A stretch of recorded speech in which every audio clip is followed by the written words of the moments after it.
Sana namang mapagpalang araw sa ating lahat mga anak. Sa araw na ito ay ating itutuloy ang pagbabasa ng Biblia.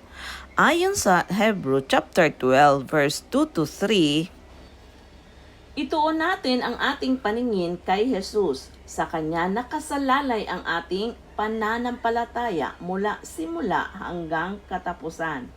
Dahil sa kagalakang naghihintay sa Kanya, hindi niya inalintana ang kahihiyan, ang pagkamatay sa krus. At siya ngayon nakaupo sa kanan ng trono ng Diyos. Isip-isipin ninyo kung gaano ang tiniis niyang pag-uusig sa kamay ng mga makasalanan upang hindi kayo manlupaypay o panghinaan ng loob. Yes mga anak, para wag tayong mapanghinaan ng loob, para wag tayong manlupaypay, mga anak, dapat nakatuon lamang ang ating mga mata sa ating mahal na Panginoong Hesus.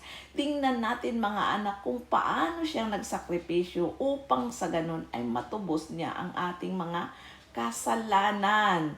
Opo mga anak, ganun tayo kamahal ng ating mahal na Panginoong Hesus. Kasi mga anak, kung ang iyong mga mata ay kung saan-saan nakatingin, naku mga anak, ang dami-dami mga temptation na nakapaligid sa atin. Yes mga anak, kaya iwasan natin mga anak ang makiayon sa gawa ng sanlibutan. Yan ay ayon sa Roma chapter 12 verse 2. Huwag kayong makiayon sa takbo ng mundong ito. Sa halip, hayaan ninyong baguhin ng Diyos ang inyong pag-iisip upang maunawaan ninyo ang kanyang kalooban. Sa gayon, magagawa ninyo kung ano ang mabuti, kalugod-lugod at ganap na kalooban ng Diyos. Yes mga anak, huwag tayong makiayon sa sanlibutan dahil mga anak, kung ikaw ay tumingin sa sanlibutan, nako talagang tiyak ikaw ay maliligaw ng landas. Lalo higit sa lahat kung ikaw mga anak ay nakikibarkada doon sa mga hindi naman mananampalataya. Yes, dahil mga anak, kung ang kasama mo mga anak ay puro na lang kalukuhan, puro na lang kasamaan ang nagagawa, baka pati ikaw mga anak ay ganun din ang mangyayari sa'yo. Kaya sabi nga ng ating mga mahal na Panginoong Hesus na tumingala lamang tayo sa Kanya, tingin lang tayo sa Kanya ng diretso mga anak, dahil dito sa sanlibutan ay tiyak maliligaw ka ng landas. Opo mga anak, kaya huwag tayong makiayon. Nako, lalo sa panahon ngayon na mga bata pa lamang, nako, andun niya, nagmumura na, nagsisigawan na. Grabe, ang lutong-lutong magmura. At sobrang sama na ng mundo ngayon mga anak. Kaya iwasan talaga natin mga anak na hindi tayo makiayon sa gawa ng sanlibutan. Ituon natin ang ating mga mata doon sa krus na Kalbaryo. Ituon natin ang ating mga mata sa ating mahal na Panginoong Hesus, kung paano niya tayo minahal, kung paano niya tayo niligtas.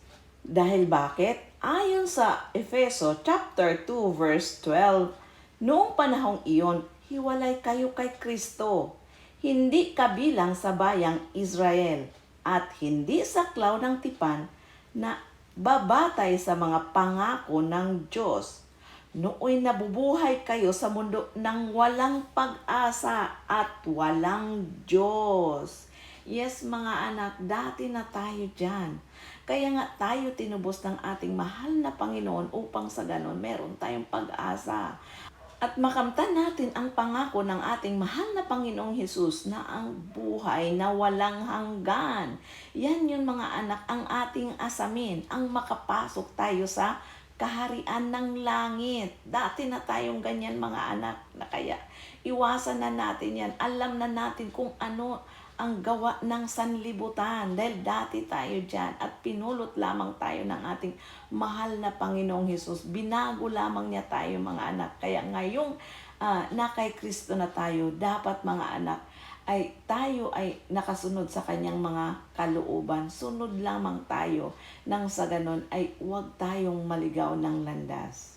Kasi ayon sa 2 Corinthians chapter 4 verse 4, Hindi sila sumasampalataya sapagkat ang kanilang isip ay binulag ng Diyos ng kasamaan sa daigdig na ito upang hindi nila makita ang liwanag ng magandang balita tungkol sa kaluwalhatian ni Kristo na siyang larawan ng Diyos.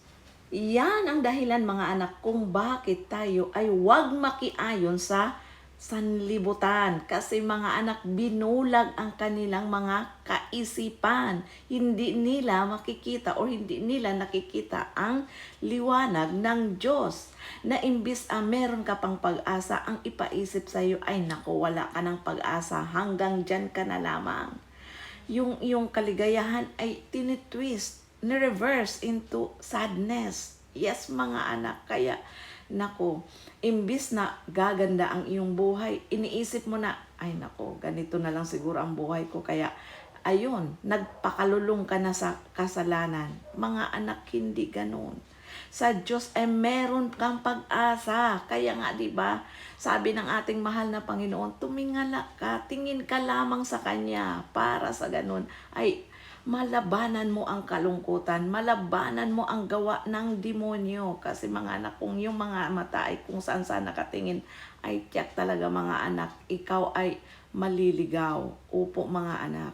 Kaya diretso lamang tayo, mananampalataya lamang tayo, magtiwala lamang tayo sa kaparaanan ng ating mahal na Panginoon. Kasi mga anak, ang ating battleground ay itong ating mind.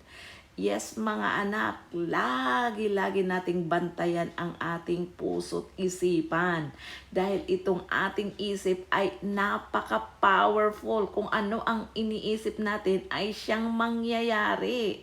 Kaya mga anak, lagi nating pakatandaan na, nako, may Diyos tayo. Ang Diyos natin ay higit na makapangyarihan sa lahat. I-condition natin ang ating isip. Sabihin natin sa ating sarili na anak ako ng Diyos. Ang Diyos ay aking tagapagligtas. Mahal ako ng Diyos. Ganun mga anak, lagi nating ilagay yan sa ating puso't isipan. Kasi ayon sa Kawikaan, chapter 4, verse 23 to 27, ang puso mo'y ingatang mabuti at alagaan, pagkat iyan ang siyang bukal ng buhay mong tinataglay. Ilayo mo sa iyong bibig ang salitang mahahalay. Ilayo ang mga labi sa kasinungalingan. Palaging sa hinaharap ang pukol ng iyong tanaw. Ituon ang iyong pansin sa iyong patutunguhan. Siyasatin mong mabuti ang landas na lalakaran. Sa gayon, ang lakad mo ay laging matiwasay. Huwag kang liliko sa kaliwa o sa kanan. Humakbang ng papalayo sa lahat ng kasamaan. Kaya mga anak, pakaingatan talaga natin ang ating puso't isipan. Yan ay laging pinaalala sa atin ng ating mahal na Panginoon dahil madaya mga anak ang ating puso't isipan. Kung tayo ay magpapatangay, kailangan mga anak manalo tayo. Lagi nating ituon ang ating mga paningin sa ating mahal na Panginoong Hesus. Iisipin natin na makapangyarihan na higit sa lahat ang ating Diyos na buhay. Yes mga anak, kasi sa ganong paraan ikaw ay hindi maliligaw. Andun ka mga anak, nakasunod ka lagi sa kautusan ng ating mahal na Panginoon. Lalo higit sa lahat kung ikaw ay may hinaharap ngayon ng matinding problema or meron kang matinding karamdaman na sa animoy wala na bang kalunasan. Yes mga anak, nako, pag tayo naman ay nakaranas ng ganung mga kalagayan, ay doon nawawalan na tayo ng pag-asa. No mga anak, isipin natin na ang ating mahal na Panginoon ay makapangyarihan. Kayang-kaya niya baguhin ang takbo ng ating buhay. Kayang-kaya niya pagalingin gaano man kalala ng ating mga karamdaman. Yes mga anak, nako, napakadami ng ating narinig na kung paano pinagaling siya ng ating mahal na Panginoong Hesus. Basta andun lamang ang ating pananampalataya. Kasi ayon sa mga awit, chapter 118, verse 17, aking sinasabing hindi mamamatay, ako'y mabubuhay, ang gawa ni Yahweh. Tao sa aking puso na isasalaysay. Amen. Praise the Lord. Yun lagi nating isipin mga anak. Yun lagi nating sasabihin. Hindi ako mamamatay. Anak ako ng Diyos. Mahal ako ng Diyos. Yan ang lagi nating ilagay sa ating puso't isipan. Dahil mga anak, kung ano ang nasa ating isipan ay siyang mangyayari. Kaya panghawakan mo yan mga anak. Katulad na lamang ni Haring Hezekiah na sinabihan na siya ay mamatay pero hindi niya inangkin yon. Lumuhod siya, humarap siya sa dingding at nanalangin. At sinabi niya sa ating mahal na Panginoon na siya ay naglingkod ng tapat. Kaya yun, sa kanyang pag-iyak, sa kanyang pagluha, ay dininig siya ng ating mahal na Panginoong Hesus. Kaya instead na siya ay mamatay, dinagdagan pa na ang kanyang buhay ng another 15 years. Yes, mga anak, kasi talagang nanampalataya siya na makapangyarihan ang ating Diyos na buhay. At katulad na lamang din sa isang lalaking 38 taon na may sakit. Yan ay ayon sa Juan chapter 5 verse 5 to 7. May isang lalaki doon na 38 taon na may sakit. Nakita siya ni Jesus at alam niyang matagal nang may sakit ang lalaki, kaya't tinanong niya ito, "Gusto mo bang gumaling?" Sumagot ang may sakit, "Ginoo, wala pong maglulusong sa akin kapag gumalaw na ang tubig. Pupunta pa lamang ako, may nauna na sa akin." Ito kasi mga anak ay tungkol doon sa kwento na may isang lugar na ang mga may sakit ay nakapaligid doon sa may tubig na yon. Dahil minsan daw bababa yung isang anghel at kakalawkawin yung tubig. At kapag gumalaw na ang tubig, kung sino yung unang nakalusong doon sa tubig ay siyang gagaling. Kaya lamang mga anak, itong lalaki na ito ay hindi kayang lumakad. Wala siyang kakayahang makipaghabulan. Pero andun ang kanyang isip. Andun pa rin siya kasi nanampalataya siya na isang araw gagaling siya. Kaya nakita siya ng ating mahal na Panginoong Hesus. Nakita ang kanyang puso na talagang andun ang kanyang pananampalataya na isang araw siya ay gagaling. Kaya sabi sa Juan chapter 5 verse 8, sinabi sa kanya ni Jesus, "Tumayo ka, buhatin mo ang iyong higaan at lumakad ka." Noon di gumaling ang lalaki, binuhat ang kanyang higaan at lumakad. So yun lamang po mga anak, to God be all the glory hanggang sa susunod nating pagbabasa ng Biblia.